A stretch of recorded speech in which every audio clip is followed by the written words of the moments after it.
Famille, partagez cette vidéo au maximum.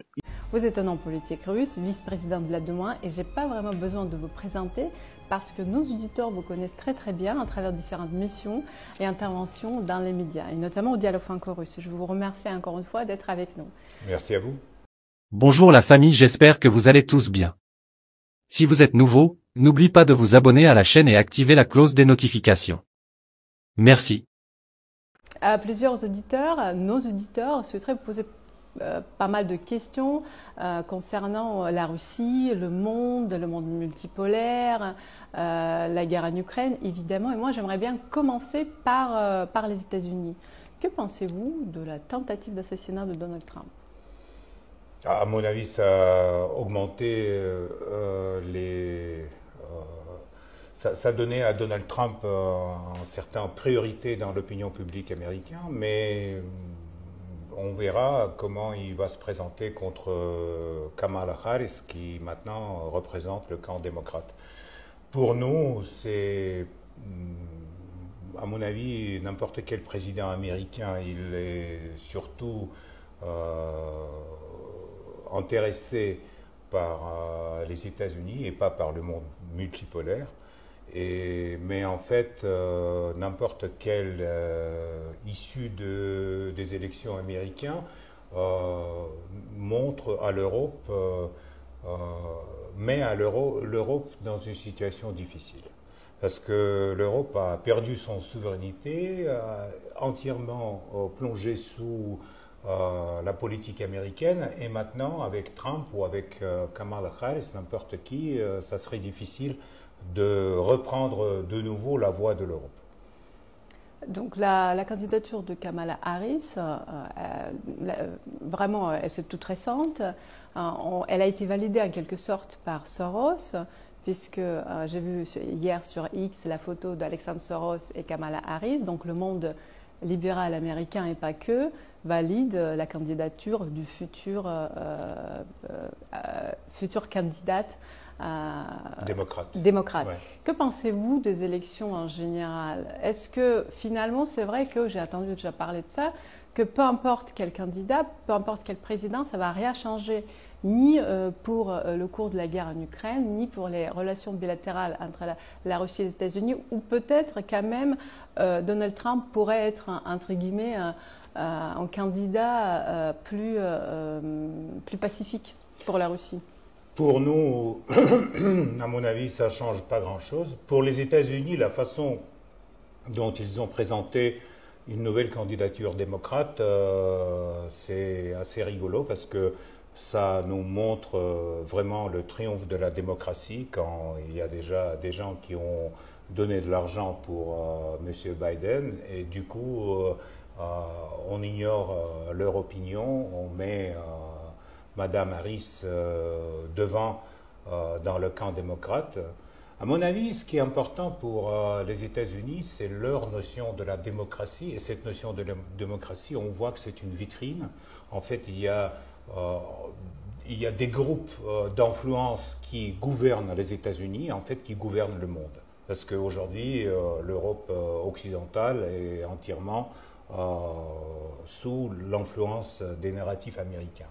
Donc ce groupe, on voit, même si le président Biden ne comprend pas où il est, il y a toujours ses conseillers, il y a toujours Blinken, Sullivan, les autres plus jeunes qui en fait tournent ce mécanisme, et on voit que ce n'est pas un mécanisme démocratique, ce n'est pas un mécanisme qui s'appuie sur la confiance des électeurs finalement. Ça s'appuie sur le capital, mais sur certains groupes d'influence américains. Et à mon avis, leur intérêt, c'est de continuer à soutenir l'Ukraine contre la Russie, parce qu'affaiblir la Russie, c'est le but stratégique des États-Unis dans ce conflit. Et leur attend, à votre avis? Non. En fait, ils ont pensé que avec les sanctions, avec les tentatives d'isolation de la Russie, qu'ils peuvent faire quelque chose, mais ça n'a pas marché. Finalement, les sanctions, ils tapent sur les pays qui ont entamé les sanctions contre la Russie. L'isolation, ce n'est pas le cas, parce qu'on a les relations avec tout le monde entier, sauf en petits morceaux qui s'appellent l'Europe occidentale et les États-Unis et Canada. Bon, s'ils ne veulent pas, on s'en fout. Pour revenir à l'OTAN, Der Spiegel, un média allemand, a consulté le document confidentiel selon lequel l'Allemagne préparerait un effort logistique gigantesque qui vise à permettre le passage en quelques mois de 800 000 soldats de l'OTAN sur son territoire pour après en route pour défendre l'Europe de l'Est contre la Russie. On est en... Bon, s'avère, ce sont les vraies informations, parce que quand même Der Spiegel est un média assez important. Qu'est-ce que ça veut dire exactement en été 2024? Est-ce que c'est l'Allemagne qui voudrait prendre une revanche en quelque sorte sur sa défaite contre les Russes? Non, à mon avis, c'est des manœuvres à l'intérieur de l'OTAN, mais ça nous prouve encore une fois que l'OTAN, ce n'est pas un bloc défensif, parce que c'est ce qu'il dit Spiegel, c'est que les Allemands, ils revisent les routes afin qu'ils puissent faire passer l'armée sur les routes, sur l'infrastructure allemande, infrastructure routière. Cela veut dire quoi? Drac nach Osten numéro 2. Une fois, ils ont déjà essayé de faire ça en 1941 et ça se terminait au Berlin en 1945. Donc j'espère que les Allemands ne vont pas répéter les mêmes fautes. Mais si s'ils ont besoin de reviser les routes, à mon avis, c'est très bien. Nous, on n'a pas les routes ici en Russie préparées pour 800 000 soldats de l'OTAN. On a seulement quelques routes pour évacuer les soldats de l'OTAN tués en Ukraine. Et malheureusement, ça se passe chaque jour. Vous êtes en train de communiquer parler avec les dirigeants de l'OTAN? Non. On n'a pas des contacts avec l'OTAN depuis, en fait, 2014. Donc, l'OTAN ne veut pas un dialogue avec la Russie et donc tous les discussions, toutes les communications sur la sécurité européenne sont aujourd'hui interrompues. On verra bien après notre victoire en Ukraine, qu'est-ce que ça va donner au niveau de la sécurité européenne. C'est sûr qu'il y aura des nouvelles consultations et des nouvelles conditions de la sécurité européenne. Parce que la Russie, c'est le plus grand pays de l'Europe, je dis ça toujours pour que les gens n'oublient pas la géographie. Et le petit morceau de l'Europe qui s'appelle l'Europe occidentale ou l'Union européenne, il ne peut pas dicter sa volonté à n'importe quel pays, surtout à la Russie. Nous avons parlé du président Zelensky quand on s'est vu la dernière fois en novembre 2023. À l'époque, il ne s'agit pas du tout des négociations. On sait très bien qu'elles ont été sabotées en mars 2022 notamment.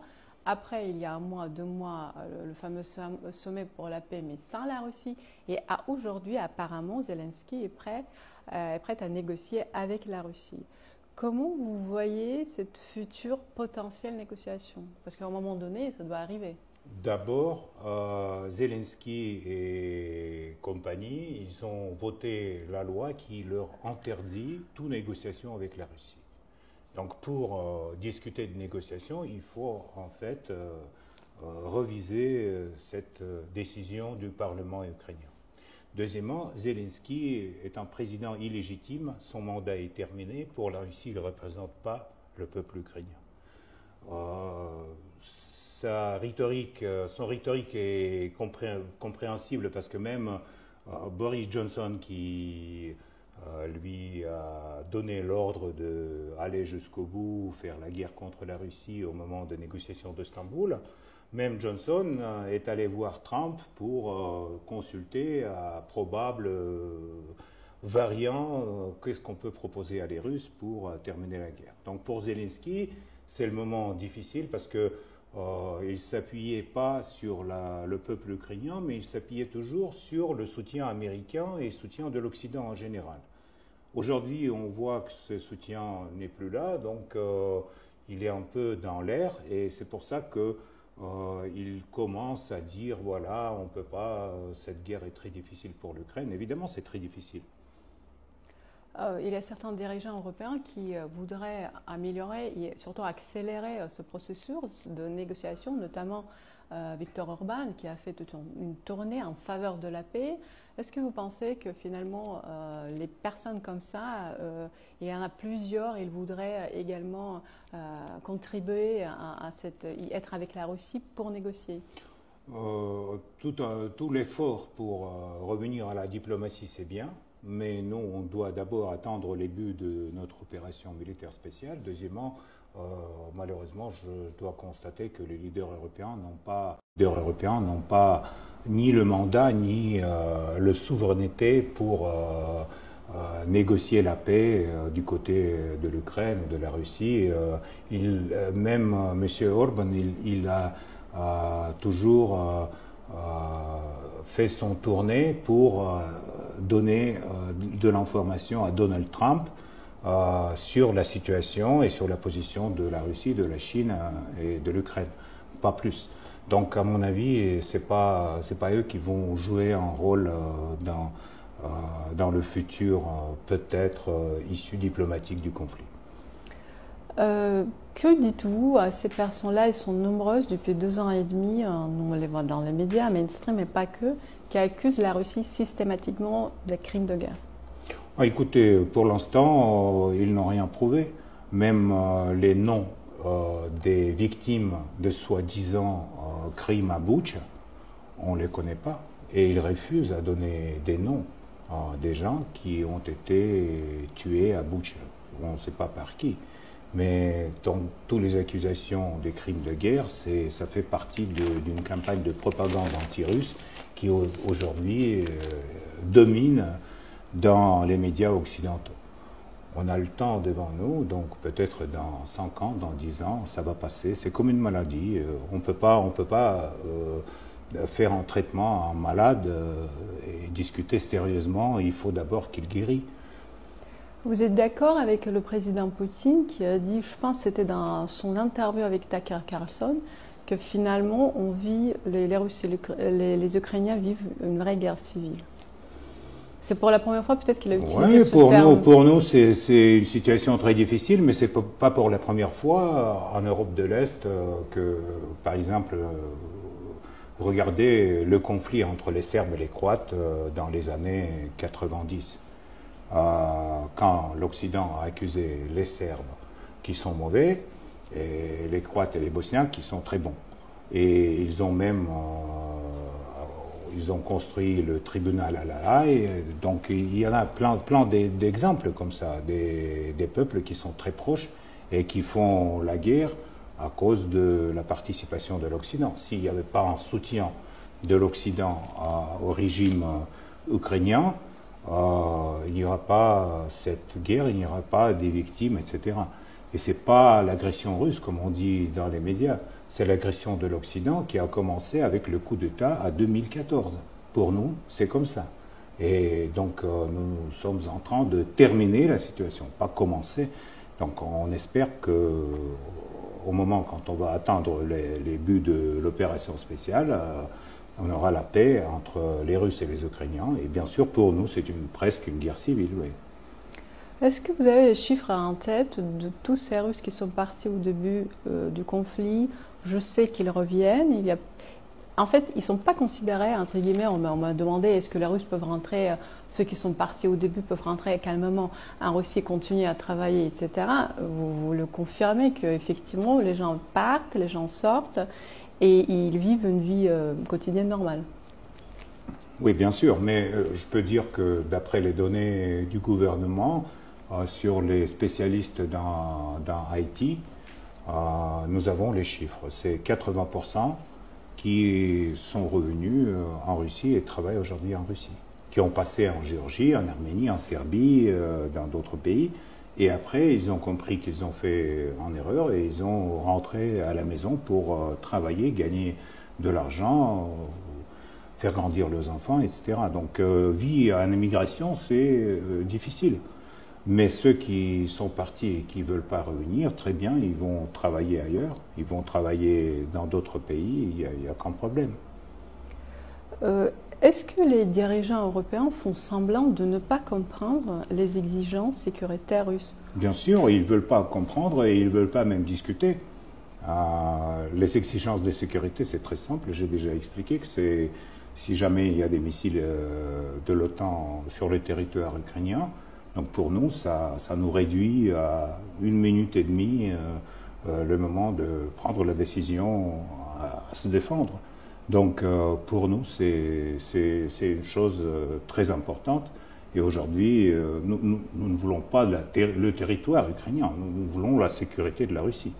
C'est tout. Est-ce que nous avons atteint la ligne rouge dans cette confrontation? Toutes les discussions sur les lignes rouges, c'est relatif, parce qu'aujourd'hui, la ligne rouge est là, après il est là, donc à chaque fois, on attend beaucoup de déclarations sur les lignes rouges.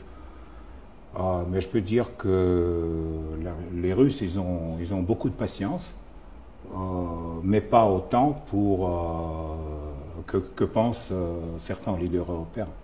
Donc il faut quand même comprendre que la Russie peut répondre et peut faire la guerre comme, par exemple, les Européens et les Américains, ils ont fait en Irak ou en Libye. On ne fait pas ça en Ukraine, mais on peut le faire. Et à ce moment-là, l'infrastructure routière allemande ne sera pas prête. Et il y a un autre conflit dans le monde qui inquiète les gens, c'est le conflit entre Israël et la Palestine. Et on a dit un petit mot lors de notre dernier dialogue avec vous en novembre. Est-ce que le rôle de la Russie ou l'opinion de la Russie a changé depuis? Non, en fait, nous sommes contre les doubles standards qui sont en fait les mêmes pour le conflit en Palestine et Israël et pour le conflit Russie-Ukraine aussi. Donc il y a toujours, pour l'opinion publique, les mauvais, c'est les Russes et les Palestiniens, et les bons, c'est les Israéliens et Ukrainiens qui peuvent faire ce qu'ils veulent, qui peuvent envoyer les missiles sur les jardins d'enfants, sur les hôpitaux, tuer les civils, etc. Et il y a toujours des mauvais qui ne tuent pas les civils, mais qui sont mauvais dans l'opinion publique. Donc, à mon avis, c'est quelque chose qui, tôt ou tard, n'importe quel mensonge se disperse. Donc, on va voir quand ça va passer, mais malheureusement, pour l'opinion publique européenne notamment, il y aura un moment de quelque chose, de découverte très, très triste pour eux. Vous êtes d'accord avec Alexei Pouchkov, que j'ai interrogé la semaine dernière, et qui a dit que la Russie n'est pas en conflit avec les peuples de l'Europe, mais avec leurs dirigeants? Bien sûr, non, ça c'est clair. Moi je peux dire que même quand je dis des choses désagréables sur les dirigeants français ou sur leur politique envers la Russie, les simples Français me soutiennent, ils me disent bah oui, continuez de dire la vérité, monsieur Tolstoï, c'est bien, etc. Donc on comprend très bien que le système politique d'aujourd'hui ne représente pas vraiment ce que pensent les Français. Ça se voit après l'élection parlementaire, ça se voit par plusieurs choses. Aujourd'hui, on voit Paris avec les barrages olympiques, avec le baignoire dans la Seine, etc. Mais ça ne représente pas la France pour moi. Ça ne représente pas le peuple français. Et ça ne représente pas l'amitié franco-russe qui existe depuis des siècles. Là, on est bien d'accord au dialogue franco-russe, on est bien placé pour le confirmer. Si demain, lors d'une grande conférence pour la paix, ou autrement vous rencontrez M. Macron, qui est encore président de France, que vous voudriez lui dire? Rien. Moi, j'ai aucun message à M. Macron. Moi, j'aimerais bien rencontrer peut-être Brigitte, mais lui, non. Le dialogue entre la Russie et la France est quasi inexistant, je dirais nul. Moi, je ne parle pas des sociétés civiles, puisque les sociétés civiles, heureusement, communiquent. Combien de temps, vous pensez, il nous faut pour revenir à la normale, et surtout économiquement parlant? On sait très bien que l'Europe est endettée, la France est endettée, et on a parlé lors de plusieurs conférences du dialogue franco-russe notamment. Ce réveil-là économique, est-ce qu'il est possible peut-être avant 10 ans? C'est minimum? C'est minimum. 10 ans pour que Macron et génération de ces leaders faites par les technologies politiques, pour qu'ils partent, pour que de nouveaux leaders européens commencent à fonctionner dans l'Europe, Et pour que le dialogue et la confiance, parce qu'en fait, et pour le business, et pour la politique, et pour la sécurité, la base, c'est la confiance. On n'a pas la confiance à des gens qui manipulent à double standard avec un certain nombre de choses qu'ils jugent les principes de l'Europe. Donc, il faut au moins 10 ans, à mon avis. Mais la Russie est prête à coopérer. Dans 10 ans, on verra bien. Merci beaucoup, Piotr Tolstoï, pour ce dialogue. Pour le continuer, j'espère vous voir avant 10 ans. Merci, bien sûr. Merci. Si vous avez trouvé cette vidéo informative, n'oubliez pas d'aimer, de commenter et de partager pour que d'autres puissent également rester au courant.